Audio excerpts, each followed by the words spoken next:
Iyon, husay na. Dumali na naman ang papagayaon. Ari nga niluto ko kahapon. Sizzling steak ay talagang quality. Napakadali lang naon. Panoodin nyo, ipapakita ko. Ang una natin kailangan ay syempre ang steak. At aray ang aking gagamitin, New York strip o strip loin steak. Bibiyakin ko nga rin sa gitna at medyo makapal. Pagkagarni mga sizzlingan ay mas mainam kapag manipis. Ang kailangan mo lang din ay matalas na kutsilyo at tusok ng usaw para mabiyak mo ng ayos. At yan, may dalawa na tayong steak. Lalagyan ko naman aray ng tig 87 pirasong paminta at tig 91 pirasong maalat na asin. Babalik ta rin lang aray at gayon din ang gagawin. Basta bibilangan nyo ng ayos ang pampalasa. Tapos ay pwede na rin isa lang.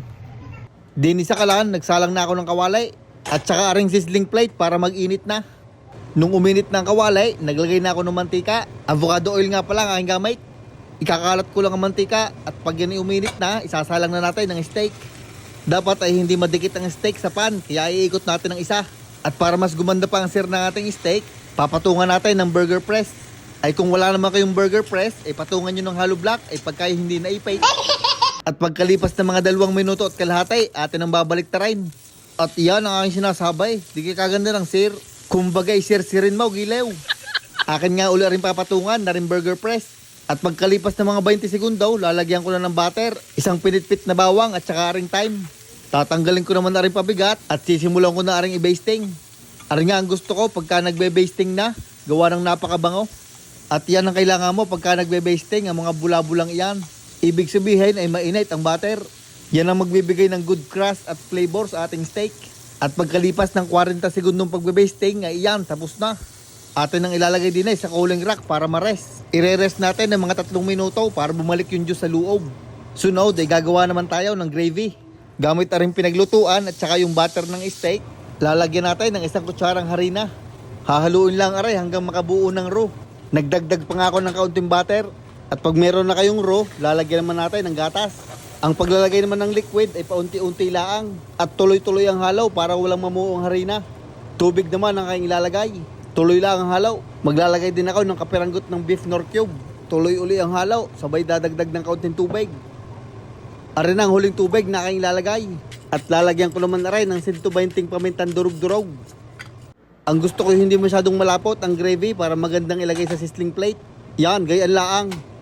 Isinalin ko lang yung gravy at gagamitin ulit natin na rin kawali. Magsusutay nga ako na ring mixed veggies. Nilagyan ko lang ng asin at paminta, tig 27 piraso. At gapiranggot na butter, talagang ubos na.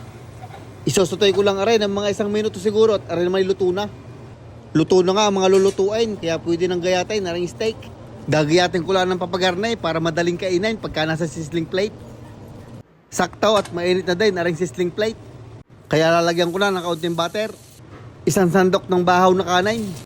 4 na kutsarita na ring ating sinutay na mixed veggies. Sunod na ring ating steak na ginayat. At ang huli aring ating gravy. Gravy na to. Ay sumarap na sumarap ha.